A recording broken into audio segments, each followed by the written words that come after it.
Hi, and welcome to Behind the Bell ATL with the Salvation Army of Metro Atlanta. I'm your host, Keely McGill. The goal of this podcast is to provide listeners with a glimpse of what the Salvation Army does. Many people tell us that they know we provide support to those in the community who need it, but they don't know exactly what we do. We hope to change that through our conversations with Army staff, clients, and community partners. Thanks for joining us. Hi everyone, welcome to Behind the Bell. Today I have Joshua Dickerson. How are you doing? I'm doing great. How's it going? Good. Thank you so much for being here today. To get started, can you tell us a little bit about what you do here at the Salvation Army and your role? Okay, my role is Executive Director of the Salvation Army Youth Centers, which means I get to run a wonderful opportunity to work with Salvation Army Youth Center staff, council members, political officials, anyone that's a stakeholder in the Salvation Army Youth Centers in the greater Atlanta area.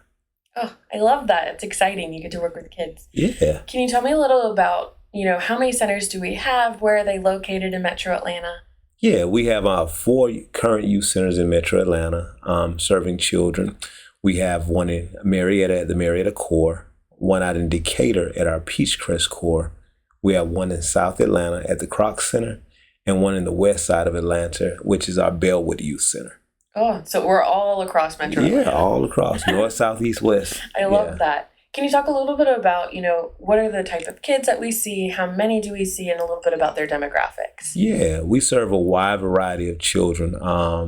We serve children of all races. Even though we're Salvation Army, you can be of any religion, any belief, and we serve. Currently, we're serving a little more girls than boys. It's about 53% girls, about 47% boys. And we serve children ages 5 through 18. So basically from kindergarten up until seniors in high school. Okay. Can you talk a little bit about the programming that's going on in all of our youth centers? Yeah, we have different programming at each of the youth centers, but we do have some common components that are at all of them. We have academic success, which means that we help children with homework. We do tutoring. We do college prep and readiness. We have our Healthy Lifestyles program, which involves our sports and activities. So that includes anything from casual play, like when you go into the gym and do relays and things like that, up into sports leagues where we have volleyball, flag football, soccer, just a wide variety of things to keep kids healthy and moving. And in that Healthy Lifestyles component also includes teaching them healthy eating skills, proper snacks and proper meals and things of that nature. We have arts programming, and it looks different at each center rather. You have some things that are performing arts where we do plays and productions. You may come into Peachcrest and see them doing a podcast.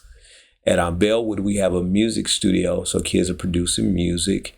And then at the various places, we have art programming, everything from sewing and knitting to painting and sculpting. And then the final component, two final components of our programming are character and leadership, teaching kids how to make right choices and do the right things. We need that constantly throughout life. And what makes us unique as a youth center in Atlanta is that we also offer a spirituality component. Now, it's not mandatory, but if kids want to, you can do Bible study, you can do vacation Bible school, and you can learn about things on a spiritual level. So those are the types of programming that we offer in our youth centers. I love, sometimes when you think of youth programming, you automatically think of, playing outside or doing some sort of physical activity, which is great and great for kids to move, especially in inner city.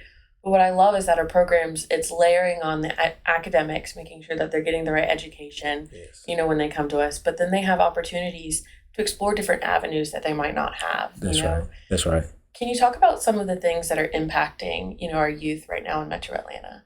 Well, one thing that we're learning that are greatly impacting the youth is it's a little different now from us. When a lot of us were growing up, it was like things on a local level impacted you. But we're seeing a great impact with social media and the amount of pressure it's putting on children. So we offer mental health programming to go along with that. How to deal with situations when you're being bullied on the internet. The economy is up and down. And so one of the unique aspects of us is that we serve children who are experiencing homelessness. And so being sensitive to their needs, they get to come to our programs free of charge. And there's no special label put on them. Nobody knows, hey, that child is homeless. Yeah. But we do serve those children. And just competing in an ever-changing world, we're learning how to deal with AI and teaching the kids different ways to use it effectively and not use it to cheat. Because kids are like, hey, I'll just do a AI and write this paper. Like, no, you still got to do it. So our goal when we're working with youth is that we can't do the same programming year after year because the world is ever changing and evolving. So what we have are core components, but we're saying, okay, how can we shift to meet the demands of the children and families of today's time? Yeah, it's a good point. Things that would have worked for when I was, a kid potentially going through the youth programming might not work for the kids today. Yeah. And it goes back to, I think, something that's rooted all across the Salvation Army of meeting people at their needs. That's right. And I think, our youth centers really meet our kids at the needs that they have in the community. That's right. So talking about, our community being involved with the programs, can you talk about some of the partnerships and how the community is intertwined with our youth centers? Okay. Some great partnerships we've had have been with colleges and universities. At one point, we had the Georgia Tech women's volleyball team come out to one of our centers and do some volleyball lessons. We have a strong connection with our alumni. We have former youth center members who went on to play in the NFL. Wow. And they come back and they mentor the kids.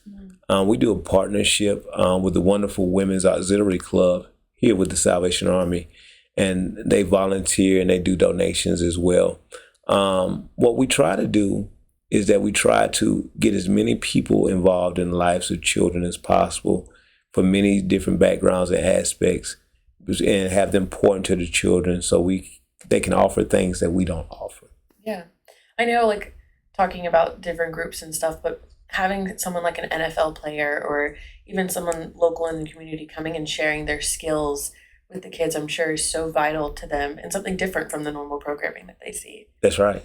It is. Oh, that's great. And also, I know you guys have an advisory council that helps mentor, some of the operations of the youth centers. Can you talk about what a role in the advisory council looks like? Yeah, the advisory council is a wonderful volunteer role. And as an advisory council member, they serve as advocates for our programs. And so they're at the forefront of going out and telling people this is what they're doing at the Salvation Army Youth Centers. They also serve as one of our key primary fundraising venues. They are, for example, they help us run the golf tournament. And we're working towards another youth banquet. But the advisory council plays a critical role in getting out and putting the word about these are the wonderful things going on at our Salvation Army Youth Center. And we would love to have you donate some of your time, your treasure, or your talent. That's what we always say. So they come in and volunteer. Some of our council members run programs at our clubs, from tutoring to our programs meant to teach girls etiquette. And they also get key people in there to donate funding because we are a program and we need funding to keep it going. And the advisory council plays a key role in that. I love hearing that we're having people, in our community who are good standing figures, bringing something that they know to the table to our youth center. Yes. Whether that's, just their time or even their education background, because I'm sure they could bring that and bring a different perspective to the youth centers that would not necessarily be there. That's right. That's right. Oh. So a little bit about your personal connection. Can you talk about, something that really sticks with you or a memory that you really cherish about the youth centers? A memory that I really cherish, a highlight actually happened to me this summer, and it was one of those eye-opening moments. At one of our summer programs, we had a big, tall kid. He's 12 years old. Not only tall, but strong kid. He's like 6'2", 275. He played on our flag football team and basketball team and was pretty good at it. Pretty good, big kid, but when they're big in that age, you kind of work with them. So still learning how to come into his body. And so at the end of the summer or at the end of the program, sometimes I like to have lunch with the kids and talk to them and ask them, what did you enjoy about the program? And this big kid looked me dead in the eye and said, I enjoyed the Lego program and the acting program. I was like, wow. He's like, yeah, because everywhere else, everybody just wants me to play sports.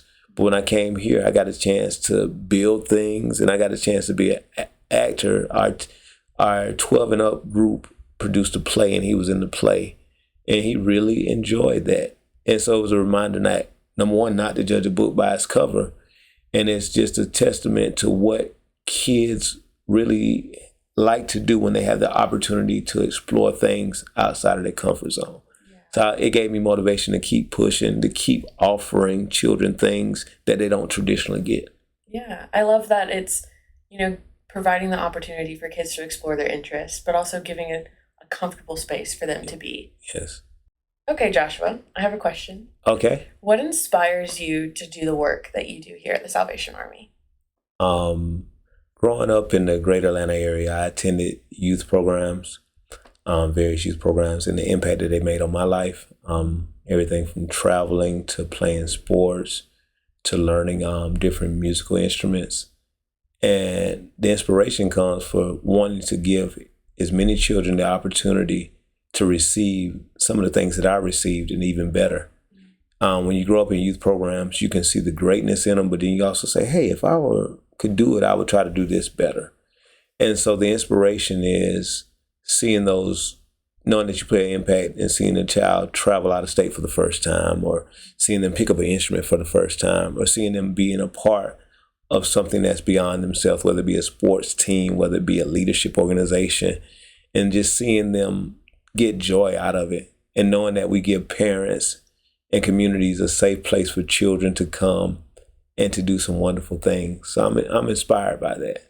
Oh, that's inspiring to hear that we're a place to give kids some of their first experiences. Can you talk a little bit about what are the things that are impacting kids in our Metro Atlanta area? Yeah.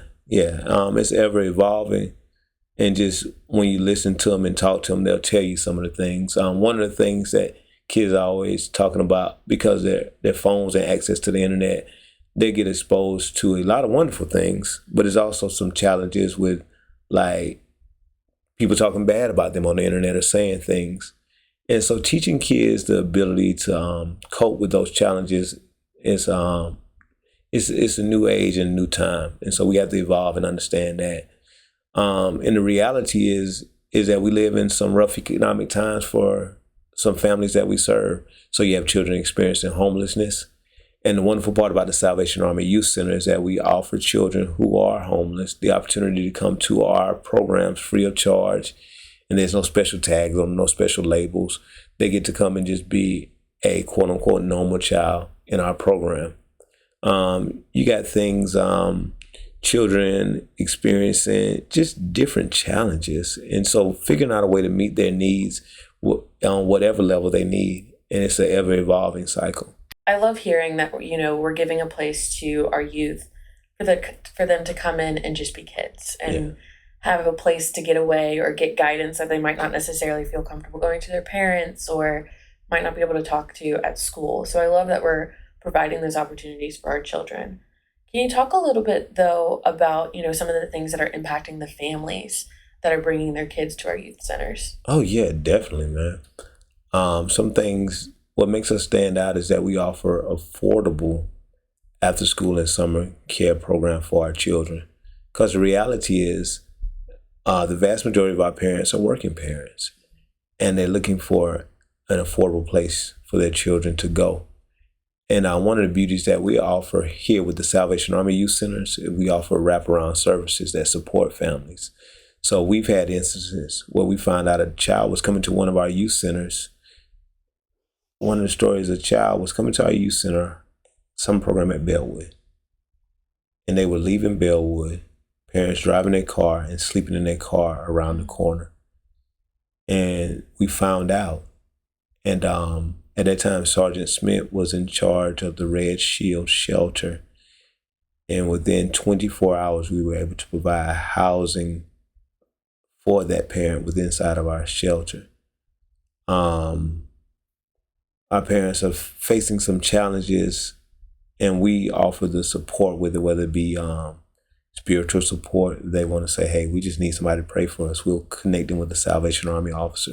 They need financial support, housing arrangements, behind on bills. We have the opportunity to offer those services to our families which makes the Salvation Army Youth Center stand out. It's not just about those kids that we serve 5 through 18. We give the entire family because, even if you're providing healthy programming for a child, the environment that they go into after they leave it impacts them as well. So we help try to provide a healthy environment all around. Yeah, it goes back to we meet people at their needs. That's right. Like, I think I've said it twice already, but it goes back to, yes, we're here to support the child, but what comes along with that child is also family. That's right. And normally if, a child is in need, it normally means that there's more people behind that child who also might need support, whether it's through our food pantries, our family housing, and our shelter. We have different avenues, and we're a great kind of like pinpoint spot that you could start with something small. It could be as simple as having a kid in our youth programming, or it could be coming to our shelter or going to our food pantry that connects you to this web of the Salvation Army resources that we have. That's right. So talking about, the Salvation Army and how we very much rely on, our community and our people, can you talk about how important it is for volunteers to support our youth centers? Oh, yeah, it's critical. It's critical because we have youth development professionals, full-time and part-time, who work within our centers. And they're skilled and have level of expertise. But there's so much more that we don't offer that we can find volunteers who have something that our children need. So I encourage people, if you have anything to offer children, you may think, oh, I just know how to plant gardens. Hey, we need you. I just know how to knit. Hey, we need you. All I know is how to kick a football. We need you, and the Atlanta Falcons need you as well. Whatever, but whatever skills someone offers is critical. And it goes to the old adage, like they see the youth development professionals day after day, to have a fresh voice, to have a fresh perspective, and the things that people can offer, it just strengthens the community that we build around the child. Yeah, it's something as far as you might have a passion in one area, and so, you can enjoy your passion at home, or you could share this passion and with some of the kids in our youth centers, and then it can become a passion of theirs, and then it's a domino system, I feel like, where a simple thing that you're really into can impact a kid's life way more than just donating your time. Yes. So talking about, the different ways that volunteers are in our programs and they think, what's a cool volunteer story that you can tell me? A cool volunteer story? One of our advisory council's members, her name is Miss Margaret, took a group of kids, man. They went to Atlantic Station, and it was a premiere of one of those Marvel movies. I'm not a movie buff, but I know they went to a movie, and they just, then they went to there was a pop-up slime place out at Atlantic Station. So the kids went to the movies, had popcorn food, and then went to slime. And just to see the looks on their face and how happy they were, but just to see the look on Miss Margaret's face and see how happy she was, it was like everybody was just happy. And the thing about it that I always love about the Salvation Army is like, it was just such a mixture. It was younger, medium-aged people, older people, and all of us going to the movies together and enjoying a time together. It was like a lifetime experience that I don't think anybody who was involved will ever forget. Yeah, something so simple as going to the movies provided such a happy memory, not only to our kids, but also to our volunteers who organized that event for them. And don't forget the slime. The slime. God, slime is very important. I was like, wow. Listen, slime was around when I was a kid, but not nearly to the depth that slime is around now. No, it's crazy. We the same day, one day we had Michael B. Jordan at one of our youth centers. And we also gave out slime that day they were leaving. And the kids were more excited about the slime than Michael B. Jordan. Because they were like, who's that? The adults were excited about Michael B. Jordan. And the kids were like, can we get our slime? I could only to be a kid. And then I can imagine like years down the road, they're going to be like, oh man, I should have done this. Like, so funny. But what to be a kid and to have the opportunity, at your feet, which is great. Well, thank you for being here today. I really think you highlighted a lot about, our youth centers and what they're doing and the programs we offer. Is there anything you kind of want to say as like a rounding out statement to anybody who's listening? Yeah, to anybody who's listening, if you want to really change the world, in my opinion, you start out with the young children And then the young children, they go on to change their communities, then they change their cities and their states and their country and in the world. And in this day and time where we're not naive to all the unrest and division that's going on, if people just come in and see the children and see how the children collaborate and work together, regardless of their different thoughts, regardless of their different race or religion, and they look at each other as human. So not only are we teaching and pouring into the children, but the children are pouring into us as well. We're learning a lot from each other. So I think that what we do is valuable work, and who we serve are valuable people, and we need as many people on board as we can. And together, we can change a lot of things in this world. We truly can. Something as small as a kid can make a huge impact down the road. That's right. So can you tell me a little bit about, some of the ways that people can support, our youth programming a little bit further? Yeah, there's a lot of different ways you can support our youth program. We run high quality programs. In order to run high quality programs, it's not free. So we are definitely needing financial assistance through donations, sponsorships, and things of that nature. And I know we'll share a link if people are interested for that. We need volunteers to come out into our centers and run programming. We also need people to serve as advocates and be a part of our advisory council. We're always looking for people from various backgrounds, various careers, various walks of life to come in and serve on the advisory council. And we're looking to increase those numbers, honestly. So we're looking for increased donations, which will allow us to serve more children. We're looking for increased volunteers, which will allow us to increase our program offering. And we're looking for uptick in our advisory council, which increases our advocacy and our reach for our youth programs. I love that. Something as small as a donation or even a donation of time can make such a big impact in the growth of our youth centers. Yes. I love that. Well, thank you for being here today. And everybody, all the links to everything, whether you're looking to find a youth center near you or you want to donate or volunteer your time, will all be listed below. But thank you for being here. It has been amazing to hear a little bit on your side of the youth centers, and I can't wait to learn more. Thank you. Thank you for having me. Cool. All right. Bye, everybody.